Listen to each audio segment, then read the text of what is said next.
রাজ্যে পাসপোর্ট জালিয়াতি কাণ্ডে ইতিমধ্যেই গ্রেপ্তার হয়েছে বেশ কয়েকজন। এর মধ্যে রয়েছে কলকাতা পুলিশের প্রাক্তন এসআই, পুলিশেরই আরও এক কর্মী। এবার জাল নথি ব্যবহার করে পাসপোর্ট বানানোর চেষ্টার অভিযোগে গ্রেপ্তার হলো আরও এক যুবক। গ্রেপ্তার করা হয়েছে জাল সার্টিফিকেট প্রস্তুতকারক আরও একজনকে। জানা গিয়েছে ধৃতদের নাম পবিত্র মণ্ডল এবং মোহাম্মদ আজহারুল ইসলাম। পবিত্র মণ্ডল পূর্ব বর্ধমান জেলার কালনা থানা এলাকার কৃষ্ণদেবপুর রায়পাড়ার বিনয় সাধুর বাড়িতে ভাগ্নে পরিচয় থাকছিল। অন্যদিকে মোহাম্মদ আজহারুল ইসলামের বাড়ি কালনার গোয়ারা এলাকায়। পুলিশ সূত্রে জানা গিয়েছে ধৃত পবিত্র মণ্ডল বেশ কয়েক বছর আগে বাংলাদেশ থেকে দালাল মারফত ভারতে ঢুকে এখানকার স্থায়ী বাসিন্দা হয়ে উঠেছিল। এখানে সে অবৈধভাবে জাল আধার কার্ড, ভোটার কার্ড, এমনকি জন্ম সার্টিফিকেট তৈরি করে নিয়েছিল। এরপর অনলাইনে পাসপোর্টের জন্য আবেদন করে সে। আর শুক্রবার পবিত্র মণ্ডলের পাসপোর্ট ভেরিফিকেশনের সময় দেখা যায় যে তার জমা দেওয়া জন্মের শংসাপত্রটি জাল। ডিআইবি অফিসারের অভিযোগে কালনা থানায় মামলা রুজু করা হয় এবং পবিত্র মণ্ডলকে গ্রেপ্তার করে পুলিশ। তাকে জিজ্ঞাসা করে জাল সার্টিফিকেট প্রস্তুতকারক আজহারুল ইসলাম নামে আরও একজনকে অ্যারেস্ট করা হয়। তদন্তে উঠে আসে পবিত্রকে জন্ম সার্টিফিকেট তৈরি করতে সাহায্য করেছিল মোহাম্মদ আজহারুল ইসলাম। তার সাইবার ক্যাফে আছে, সে সেখান থেকেই জাল জন্ম সার্টিফিকেট করে দেয় পবিত্রকে। আর ধৃত পবিত্র জানিয়েছে ডিসেম্বর মাসে সে বাংলাদেশে থাকা মা বাবাদের ভারতে নিয়ে আসার জন্য জাল ডকুমেন্টস পত্র জমা দিয়ে অনলাইনে ভারতীয় পাসপোর্টের জন্য আবেদন করে। আর সেখানে ভেরিফিকেশন করতে গিয়ে ধরা পড়ে যায় সে। এরপরই পবিত্র মণ্ডলকে গ্রেপ্তার করে পুলিশ। অন্যদিকে নিজের সাইবার ক্যাফে থেকে জাল বার্থ সার্টিফিকেট করায় এই কাজে সহযোগিতা করার জন্য মোহাম্মদ আজহারুল ইসলামকেও গ্রেপ্তার করে পুলিশ। ধৃতদের শনিবার কালনা আদালতে তোলা হলে বিচারক তাদের 5 দিনের পুলিশ হেফাজতের নির্দেশ দেয়। ধৃত পবিত্র মণ্ডলের কি বক্তব্য শুনেন। তুমি পাসপোর্টটা কিসের জন্য বানাতে চেয়েছিলে? দেশে যাওয়ার ইচ্ছে ছিল। দেশে যাওয়া? মা বাবাকে দেখতে। তুমি তাহলে নাগরিক কোন জায়গাকার? রায়পাড়ার নাগরিক। বার্থ সার্টিফিকেট জাল করলে কেন? আমি বলতে পারবো না, যার কাছে করতে। না ঠিক আছে, আপনি বলছি বাংলাদেশে কোথায় বাড়ি তোমার? চলেন বাংলাদেশে মাদারীপুরে। কতদিন আগে এসেছিলে? আরে না, আপনি উঠেন তো। কদিন? আরে 3 বছর চলেন। এখানে কার বাড়িতে ছিলে? অন্যদিকে কৃষ্ণদেবপুর এলাকায় যে মামার বাড়িতে ভাগ্নের পরিচয় দিয়ে পবিত্র থাকছিল, তার মামা বিনয় সাধুও পবিত্রের কুকীর্তির ব্যাপারে কিছুই জানত না বলে দাবি করেছেন। বিনয় সাধু কি বলছেন শুনব। পবিত্র মণ্ডল কি হয় আপনার? আমার ভাগনা হয়। নিজের ভাগ্নে? নিজের ভাগনা বলতে একটু মানে দূর সম্পর্কেরই ভাগনা হয়। আমার বাড়িতে থাকতো। এবার ওর সব কাগজপত্র সবই আছে। ও বার্থ সার্টিফিকেটটা বললো যে মামা আমি ডুপ্লিকেট করেছি, এই এখন বললো আমাকে। আচ্ছা, মানে হচ্ছে ওর তাহলে আদি বাড়ি কোথায়? আদি বাড়ি ওই বলতে পারবে, আমি বলতে পারবো না।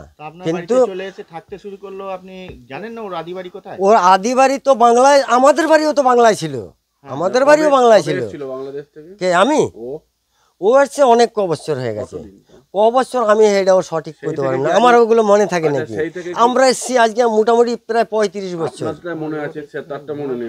এইটা আমি আনতাবরি বললাম যে মিনিমাম 35 দিন ধরে আপনার বাড়িতে আছে। তাও মোটামুটি 8-10 বছর বাংলাদেশ থেকে এসে। হ্যাঁ, ও তো বলছে ও 4 বছর হলো এসেছে। তা আমি ও তো কোথায় ছিল হে আমি জানি না, কিন্তু আমার কাছে তখন থেকে ছিল, আমি তখন থেকে আমি জানি। আচ্ছা, আপনাকে কি ও মামা বলতো? হ্যাঁ, আমাকে মামা বলতো। মানে পাতানো মামা আপনি? পাতানো মামা বলতে হ্যাঁ ওরকমই ধরেন, পাতানো মামা। এবার মামা যেহেতু বলতো, আমার এমনি কোনো মানে যে আমার দিদির বা আমার বোনের ছেলে তা না। ওর বাবা মা কোথায়? ওর বাবা মা কোথায় আছে ও জানে সেটা। মানে তাহলে ও কি এমনি বাংলাদেশেরই বাসিন্দা? ও বাংলাদেশের বাসিন্দার। এইখানে ও এসে মানে ওই পাসপোর্ট এইগুলো করার মানে করার। কাকে করতে দিয়েছিল সেইটাও আমি জানি না।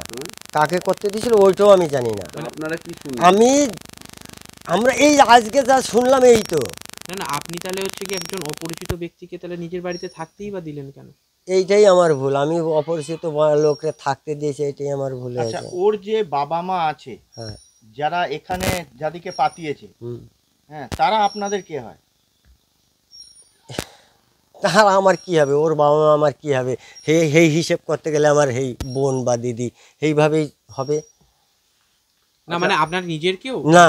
হ্যাঁ, না, নিজের কেউ নয়। না, ওই যে ওই ওর সম্পর্ক ও মামা বলেছে। এবার আপনাকে যদি আমি মামা বলি তাহলে আপনার মা আমার বোন হবে। আপনাদের বাংলাদেশে কোথায় বাড়ি ছিল? আমাদের বাড়ি ফরিদপুর ডিস্ট্রিক্ট। আচ্ছা, বাংলাদেশে কি আপনাদের কাছাকাছি বাড়ি ছিল ওদের নাকি? না না, বাড়িও কাছাকাছি ছিল না? আমি ওকে দেখিনি ওই দেশে, তাহলে ওই দেশে আমি দেখিনি। আমার আপনি তো কত অনেক সালে ছোট। এসেছেন? আমি এসছি মোটামুটি কত সালে এটা বলতে পারবো না। এই যে আমাদের বাড়িতে যত গাছ দেখেন, এই গাছ আমাদের লাগানো।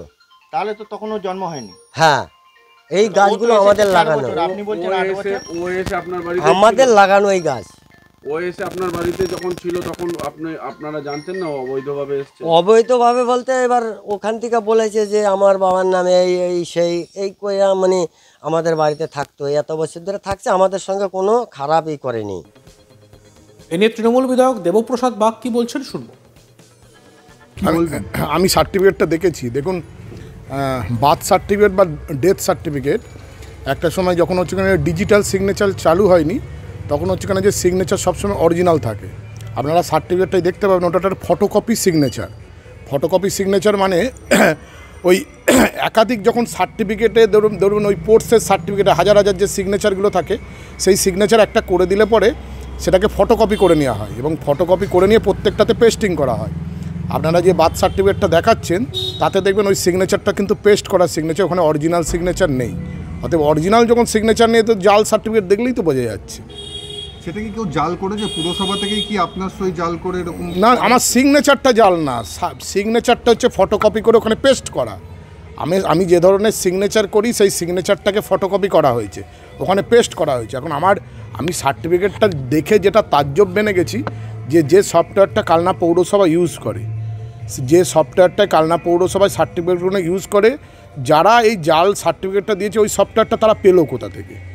এটা কিন্তু একটা গুরুতর প্রশ্ন। এখন জানি না হচ্ছে কিনা যে কোনো হ্যাকার এটাকে হ্যাক করেছে কিনা, এখন এটা তদন্ত করা দরকার আছে। কারণ সার্টিফিকেটটাতে দেখবেন অসত্যম্ব সিম্বল টিম্বল সবই রয়েছে, আমি দেখেছি সার্টিফিকেটটা। সিগনেচারটা যখন আমাকে দেখিয়েছি আমি তখনই বলেছি এটা তো ফটোকপি। এটা কারণ বার্থ বা ডেথ সার্টিফিকেট আমি অরিজিনাল সিগনেচার করতাম, ওখানে অরিজিনাল সই নেই। ওটা পুরসভার কেউ যুক্ত থাকতে পারে এটা বলতে পারবো না, কারণ আমাদের কালনা পৌরসভা ধরুন এই ধরনের কাজের সঙ্গে যুক্ত হবে আমার মনে হয় না। কারণ কেন করতে যাবে? যারা এমপ্লয়েড আছে তারা তো চাকরি করেন এবং সার্টিফিকেট একটা চক্র নদিয়ার ওদিকে খুব কাজ করতো আগে, কারণ মুড়িমুড়কির মতন এরকম আসতো। পূর্বেরও যারা চেয়ারম্যান ছিল তাদের সিগনেচার দেখতাম। আর এ নিয়ে পুরো চেয়ারম্যান আনন্দ দত্ত কি বলছেন শুনবো। সাধারণ মানুষের কাছে বোধগম্য হচ্ছে না, কিন্তু আমরা আমাদের যে পদ্ধতি আছে পদ্ধতির মাধ্যমে আমরা নির্দিষ্ট আকারে বলতে পারছি যে এই সার্টিফিকেটটা কোনটা ফলস কোনটা সঠিক আমরা জানিয়েছি। এবং আমরা তো ডিআইজি বা প্রশাসনকে জানিয়েও দিয়েছি যেটা জাল, এবার প্রশাসনের কাজ করছে এবং নির্দিষ্ট অভিযোগ। দেখতে থাকুন আজ তাক বাংলা। আমাদের চ্যানেলটাকে সাবস্ক্রাইব করবেন, আমাদের ভিডিওসগুলি ভালো লাগলে লাইক করবেন, কমেন্টস করবেন, শেয়ার করবেন।